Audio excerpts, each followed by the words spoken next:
Step one, wake up early, gonna rise with the sun. Step two, get some good, some food in you. Step three, think real hard about what you wanna be. Step four, everybody just do your thing. Wake up, today's gonna be a good day. Wake up, today's gonna be a good day. Wake up, today's gonna be a good day.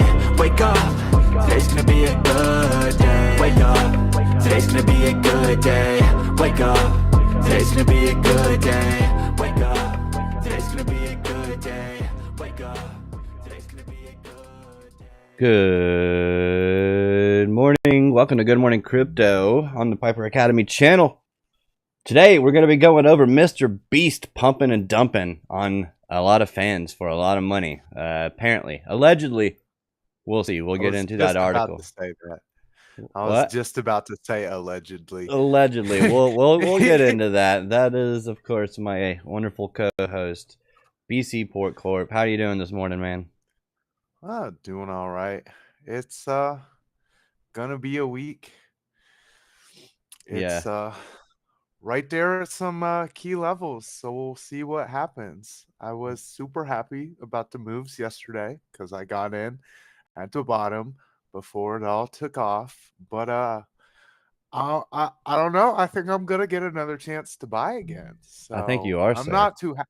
I actually think you're going to get a chance to buy below 50K, but you know. Yeah, we'll get into that. We'll get into Mr. Beast, and yeah, we'll do some charts. But sorry for the late start this morning. We had some technical difficulties. Well, I did anyway. Apparently, we lost power at some point last night. Power came back on, and like microwave, oven, all that stuff's at all zeros. So had to boot up the PC, and it took quite some time. So finally got everything up and running. But yeah, so that's the gist. So we'll go ahead and dive on in. I'll throw it over to you, BC, if you're ready to go and do that overview. I am always ready. Bam. Oh, I've got the stock heat map pulled up. Hold on. All right, it's showing. There we go. All right, we're good now. All good? All good. All right. I can dive on in there. I've got the stock heat map pulled up. We've got Apple. That was sitting up 1.65 from yesterday. NVIDIA was up 2.43. Berkshire Hathaway was down 0.05%. We've got Amazon down 0.68. P&G is up 0.83. We got ExxonMobil continuing its little uptrend, up 0.38. We've got GE up 0.77.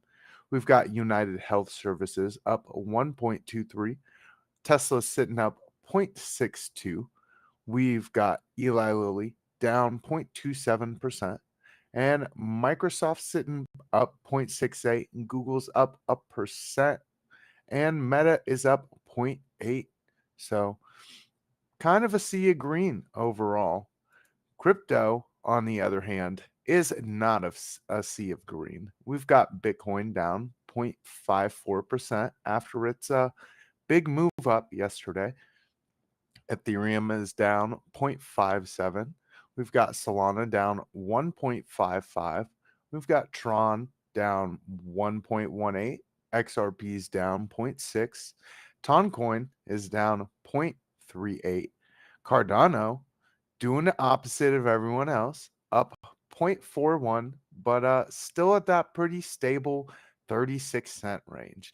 It's been really bouncing around. 34 to 36 seems to be a strong point for it. We got Avalanche up 0.69 and Shiba Inu sitting down 1.98. Let me just touch briefly on the economic calendar. We kind of went over that very heavy yesterday, but just the New York State Manufacturing Index is going to be the biggie for America. We do have some Canadian data coming out, just America's top hat doing its thing, looking like it's going to be staying pretty neutral. So CPI median is going to be 2.3 from 2.3. That's the forecast. Their inflation rate month over month and year over year is looking a little bit problematic, though. The month over month is still is forecasted to be coming in negative 0.2%, which prior was also negative 0.2%. And that inflation rate year over year coming down to that point where things can start overheating, which is also what you've been seeing from the European Union and the UK, who are now worried about an overheating because the inflation rate is coming down below that 2% target, which just might go to show that maybe Jerome Powell knew what he was doing when he took a little more time to get to that rate cut cycle. We're still above 2%, but the risk of us overheating is nowhere close to this. So just something to keep in mind that he may be terrible at his job, but he's better than everyone else. So you do have some more Fed chair speaking. The sentiment has been what I've been expecting to see, and maybe a rate pause coming out for our next meeting. Other than that, we do have some Japanese manufacturing data coming out, which isn't too heavy. It will give a nice little sentiment on how they will be looking for their next rate decision, which fully expecting a pause from them as well. You are? Well, yes, yes. Um, December would really be the earliest that I'm picturing anything. Well, It right will depend now, a lot. sorry. What? I was just gonna say right now, it looks like the market's pricing in a. Hold on, is this? Yeah, this is November. I forget how to read this. 450 to 475. I think that's a 50. So, or no, that's a 25, 50. Where are we at right now? We're at 500. 50 basis points. For us, Yes. the market's pricing in a 25 point. Current target rate is 475 to 500. So it's 13.2% for 475 to 500. Meaning pause, and then 450 to 475, 86.8% chance is what the Fed Watch tool is saying over here. So looking like people are expecting a 25 basis point rate cut, but not a 50.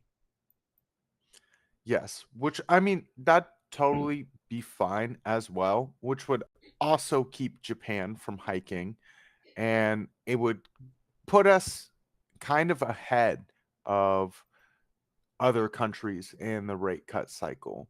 But when you're the American dollar and you're the world reserve currency, you can afford to do that sometimes. So just kind of depends on how the next few weeks of job numbers really turn out. So if they can, there's been sentiment from a few Fed chairs where it's like we are at a good point right now, and pausing right at this point to see what happens next wouldn't be too bad. So we'll just kind of have to see how that all plays out over the next few weeks. These job numbers will be key. So do you think whoever wins the election, do you think the Fed, since their next FOMC is 2 days after the election, do you think that whoever wins has any bearing on what they do on November 7th? No, because I mean, it's still the same president until next year. Yeah. So you're still going to keep the same train moving, and if Jerome Powell wants to keep a job, then you keep it afloat. Yeah, I just don't see. I just don't see how. I mean, no matter who it is, I just don't see why you would why the Fed would even care at all, because it's not their job No, to worry about who's president. It's their job no. to help guide the economy.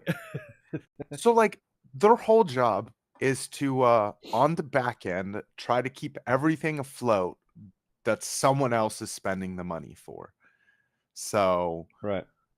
that's all they're there for. If they can keep it going so that someone else can spend the money and make the benefit from it, then they keep a job. If they don't do that, then they don't keep a job.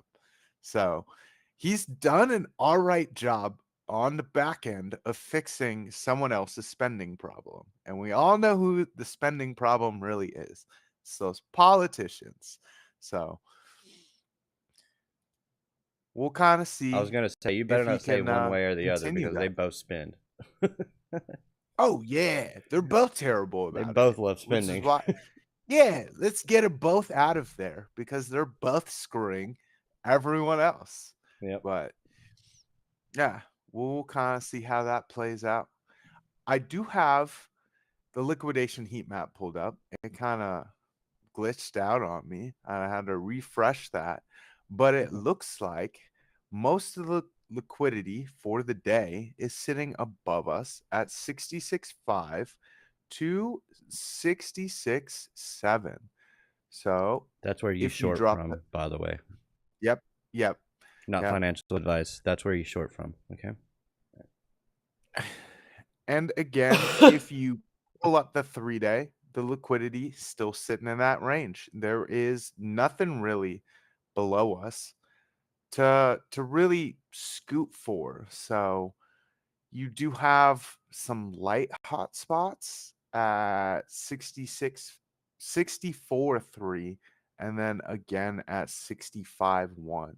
So looks like the real move for the market makers is going to be to the upside at that 66, kind of 66.6 range. So we'll kind of see how that plays out.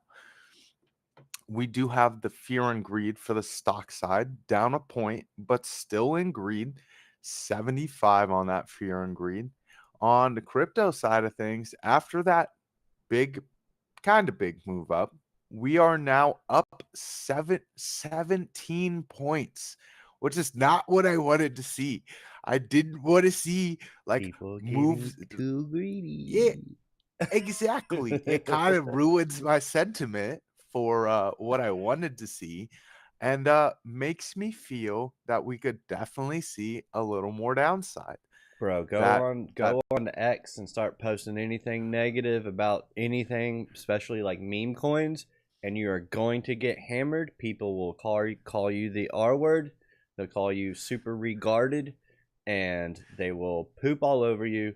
And that's how you know people are way too bullish at the wrong time. We haven't even broken out.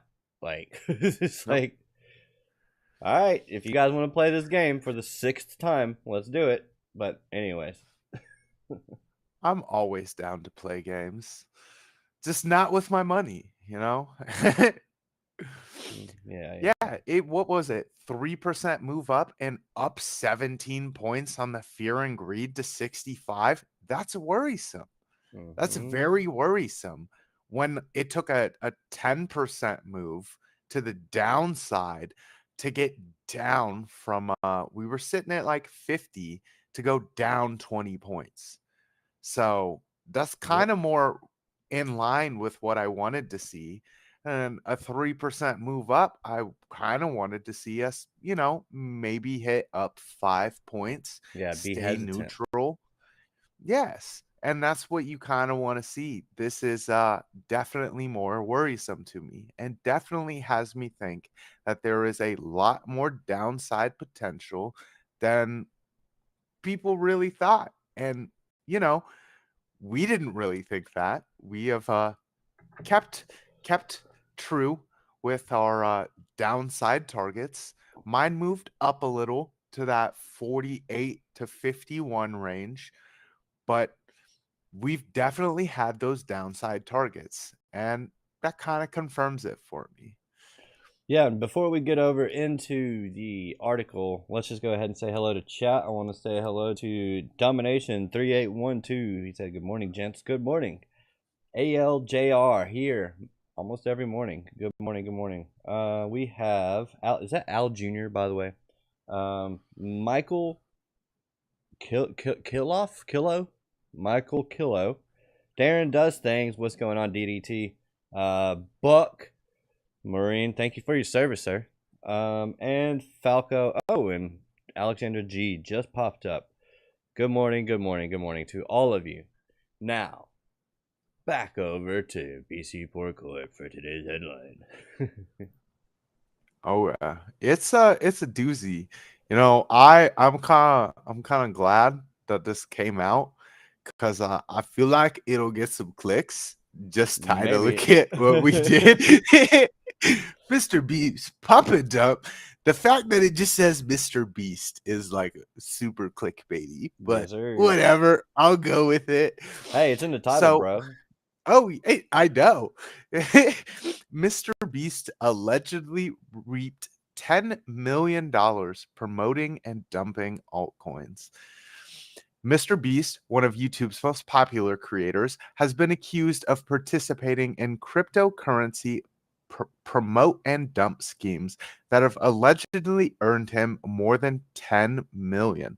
The accusations were levied against Mr. Beast by a blockchain investigator using the handle Soma XBT on X social media platform.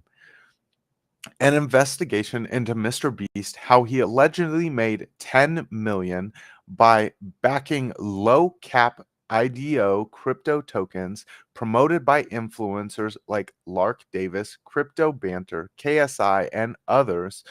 Many of these projects are now down over 90% with some rebranding after major losses. Let's dive in.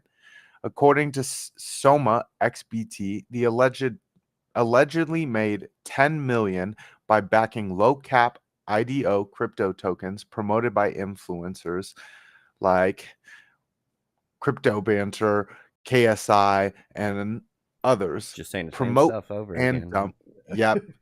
Yeah, I kind of read the actual post The there, summary, the and then synopsis.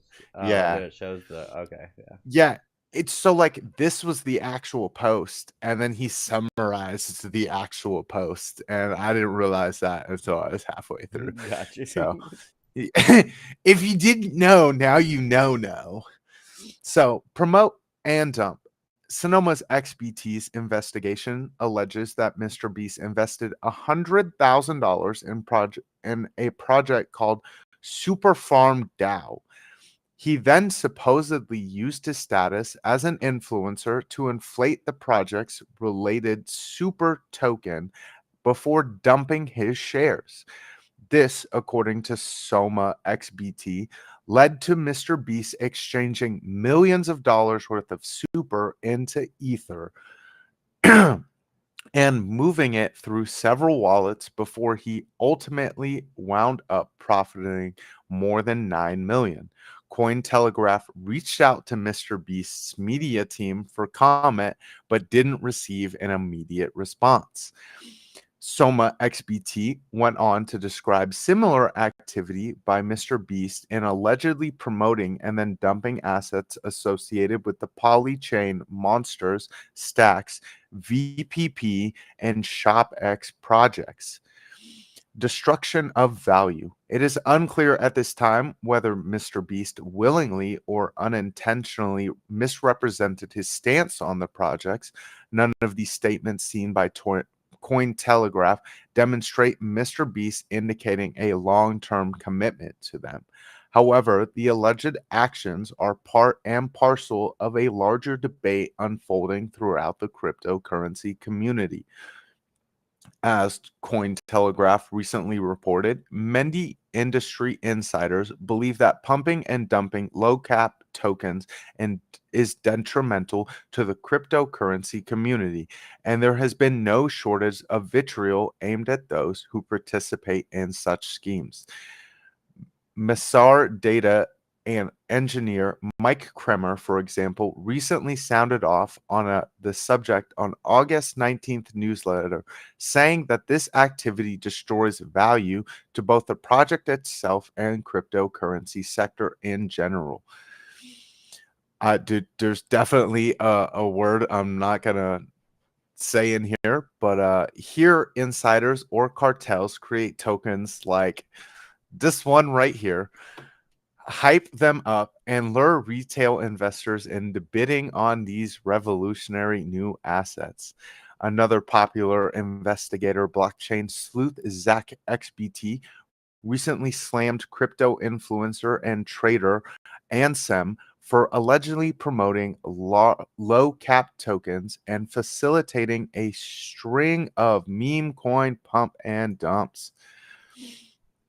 Yay, You know, meme coin, Papa this Dumps. Yep, and it's funny because we definitely had a giant discussion about this. What was it, like Thursday in the Piper Academy Discord? And someone came to me afterwards and said that they were sorry if they had triggered me. I was like, I wasn't triggered. This is just a very touchy subject to me because it makes crypto look like poop. It really does. Thank you. You know, if you want people to come put their money in a real project, they're not going to do that if someone like Mr. Beast or any other big YouTuber or influencer, like what happened last cycle, where they're like, "Ooh, come put your money on FTX. We're gonna make you lots and lots of dollars. Here's this Solana project where we move our money around for super cheap, and it's got all of these fantastic numbers." And then they dump on your head, and the only winner is them, and the only loser is the retail sale that they want to have invest in their project. They're never going to come back. How many people do you know that now after FTX last cycle are like, "Oh, isn't Bitcoin that scam token?" It's Everybody all still over. thinks it's a scam, bro. It just Yep. everybody still thinks it's a scam. But I do want to read off a couple of chats here. Al Jr. says, if you listen to crypto banter, you deserve it. Username says, good morning, all. And also, BC still hating Near. And Yep.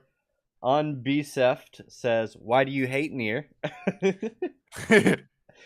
Al Jr. says, all their pump videos have aged like milk.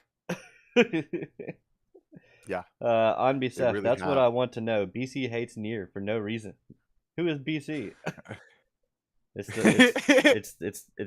the bearded black guy next to me. That's who it is. Hi, I'm BC. Or beige. I don't know what. Caramel macchiato. There we go. Caramel macchiato. I like it. So yeah. yeah, man. I think these pump and dumps have always been, a pain in the side of crypto, the crypto industry. It's always been a black eye. That's why I am not a fan of this whole World Liberty Financial thing. I don't know if you know what I'm talking about. Do you know? Oh, no. Okay. All right. Well, it's the Donald Trump's project. Oh. The thing that he's backing. The thing that he's backing. They're gonna have a pre-sale. All right. You can't even go on their website without connecting a wallet. No white paper that I've seen. There's nothing. And the pre-sale is for whitelist only, from what I gather. So 70% of the tokens will be, pre-sale or something like that. So as soon as the thing launches, it'll go up and then it'll dump, and that's how it's gonna be, because that's how this thing's go. But whatever. Your political bias might get in the way of you seeing it. Not you personally, but not you, BC. But a lot of people's political bias might blind them to seeing the obvious scam that is right in front of their face. But I will not, because I am bipartisan. and I don't really care about I any mean, of them.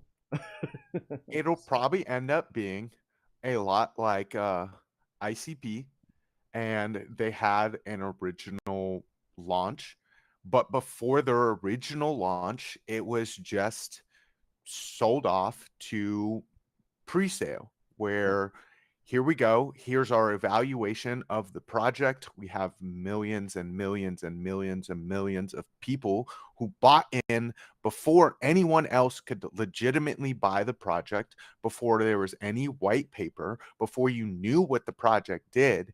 And as soon as it launched, it was a giant candle down.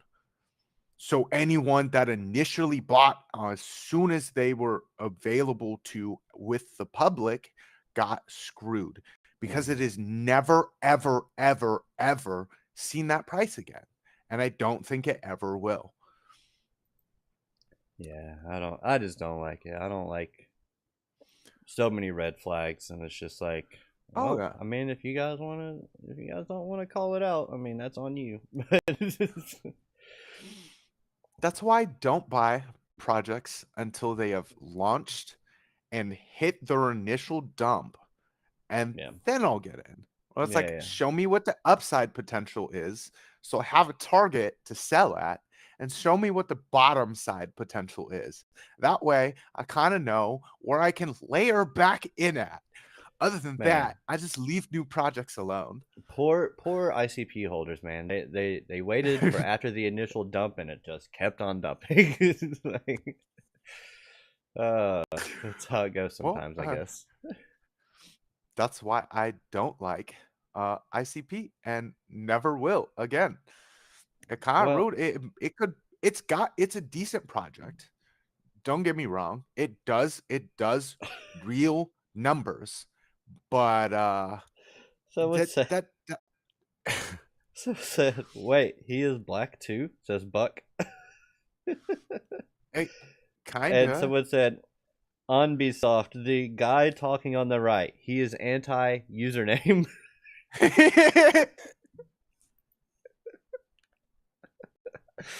uh, I love chat. Well, oh yeah. Sometimes it is extra, extra, extra fun, and you can't even read it out on the YouTube when you're live. Oh, I can't say I love chat because Jonathan Schaefer says people that call a group of people chat are low IQ. So, and Are I'm we like, supposed to call well, them what something I was like, else? what if you're streaming? He's like, well, not if you're streaming. That makes sense. But there's people that say chat like in videos now. I'm like, what? Oh, Why would they do yeah. that? Who knows? So what? It's You got to go. it's easier. Oh, No, it's easier than giving our group of peoples a name. But like, they already have a name. It's the the alumni. alumni. So yeah. All right. Well, I'm going to go over here and just give a quick overview on Bitcoin. And then after that, I can give my near update, because I hit it on this target yesterday. Do you want to go ahead and start that since we don't know when you got to leave? Um, I might be able to just close out the show with you. It looks Okay. like he just started heading my way. All right. All right. So I'm going to head on over to myself. Let's go. All right, guys. So Bitcoin has reached key resistance and got a harsh rejection off of it. This is on the 4 hour. Let's go ahead and go down to the 1 hour so we can see this line that I have drawn right here. That is, of course, a bearish divergence that is playing out. Currently, we are also got it right here on the 15-minute, and then another divergence here, another bearish divergence here playing out. So multiple bearish divergences here at the top. As we get into heavy areas of supply. So that is what I'm looking. That is why I'm expecting a little more downside. Now I could see a little more upside, because if I go ahead and throw my forecast on real quick, we can see we do still have the point of control up here at 66.9, and we did show at the beginning of the show, or we did see at the beginning of the show, when BC had the what do you call it, the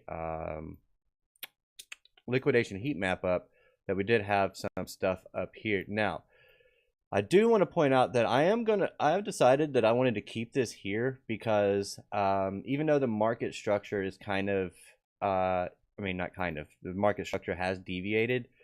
The idea behind this remains the same, which was this was supposed to be a fake out to the upside that then led to a rollover.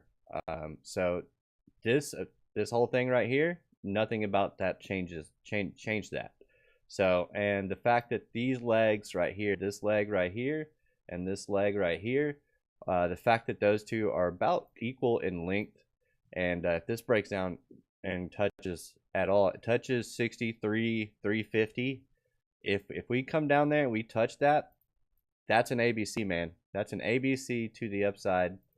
Like this, ABC to the upside, right into that supply. That almost will definitely lead to more downside. So at the very least, I could see us coming down to the bottom of this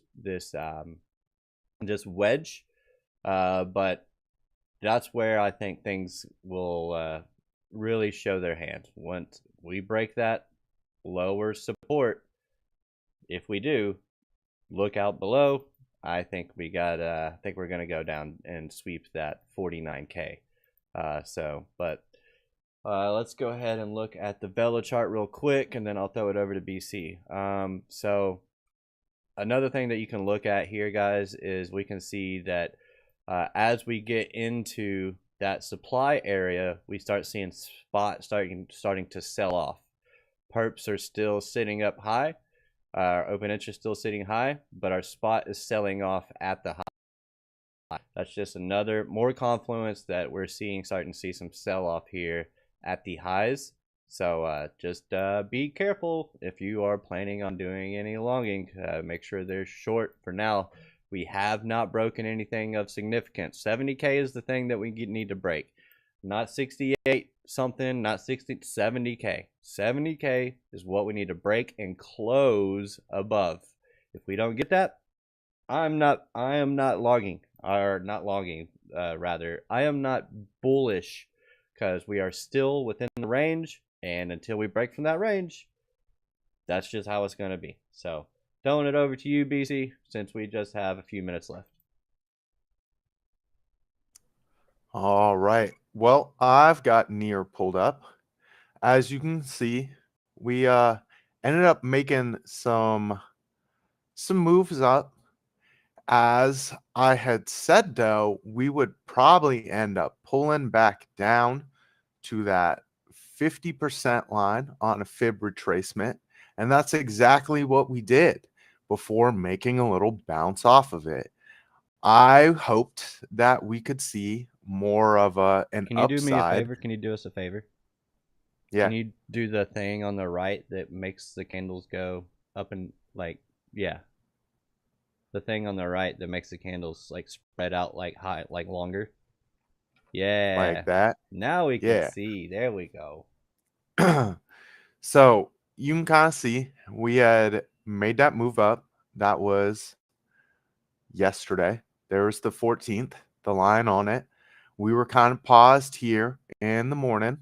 I had said that we'd probably make that little move up before coming back down to the 50% retracement line and getting a bounce off of that for a nice little long. I wasn't expecting to make equal highs over here with that range when we stalled out on Bitcoin. I was expecting to kind of reclaim some of these higher levels and try to make equal highs with this at that $5.30 range, but that didn't end up happening.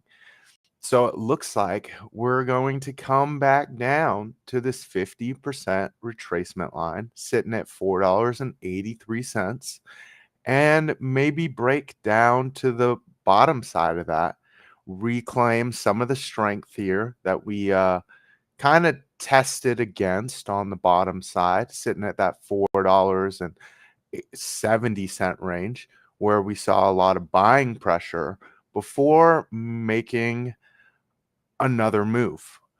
If Bitcoin's going to make that move down, though, do expect that near will make a move to the downside too, which I'm totally okay with because I'm trying to get some more $3 near. Anything in the $3 range is a good buy to me on near. So kind of just the little move that I'm looking for. I thought More you move hated to the near. downside. Oh yeah. I so hate it. I hate it at anything but below that $4 range. If it's below that $4 range, I love near. If it's not, then I don't really pay that much attention to it until it gets back down there. Yeah, Just yeah. want to get rid of it. That's my Yep, that's my beliefs on near. My last sell off was in that $7 range. So I stopped paying attention to it for a fat minute until it got backed up. But it is right there at 6:29, top of the hour. I think you're muted. Yep, that was short but sweet, but it is what it is. We had, the technical difficulties, and yeah, it is what it is. But BC will be back to hosting tomorrow. Yes, yes. Excellent. I So I BC will be back to I hosting tomorrow. What?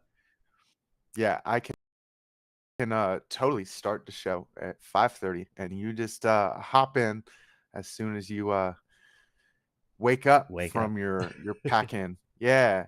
I know you're probably extra busy packing up your house and at night. Well, So, yesterday we had the inspection. Everything looked great. There were a couple of things that we've got to get checked out and worked on, but I mean, I think the biggest thing was found some possible termite damage. So we're gonna have a termite guy go out there and make sure everything's good, make sure there's no like actual like tunneling or anything terrible, but and make sure that problem's been taken care of, because that's definitely something we don't want to have to deal with. So yeah, but outside of that, I mean, man, I'm so excited. I'm ready to get in a new space and get my own office. And I was checking that out yesterday. I'm like, all right, I'm gonna put the green screen here, my desk there. It's gonna be nice. But oh, yeah, it definitely sounds nice. yeah. Thank you all for joining us this morning. If you wouldn't mind hitting that like button, subscribing to the channel if you are new, and hitting that notification bell to be notified whenever we create new content when we go live. Thank you as always for joining us, and thank you to Chart Prime for being a sponsor of the channel. Get 45% off your first month. Link in the description below. We also have links for Blowfin and Legendary Aviation Coffee. I believe there's a discount on that as well. So check those out. Check out check out Morning Market Report right here on Piper Academy at 9:30 Eastern Standard Time. And we've got the Crypto Nightcap with Tradefly and FD White tonight at 8:30 Eastern Standard Time PM. And yeah, and Piper and FD White might do their afternoon TA show today. It is Tuesday, so we'll see about that. But other than that, that's all I've got. And BC, if you want to give the final word to the people, go right on ahead. Yep. Thanks to everyone for tuning in today. It's been a joy to do the show with you. I hope you enjoyed all of the jokes with the whole Mr. Beast thing. And stay safe, because that's a lot of the crypto market right now. Find your good projects that you like, and stick with those good projects that you like that actually bring value. Other than that, I don't really have a lot to say. So everyone have a great day. Thanks, guys. We really appreciate it. Love you all. And hey, wake up. It's gonna be a good day. Peace.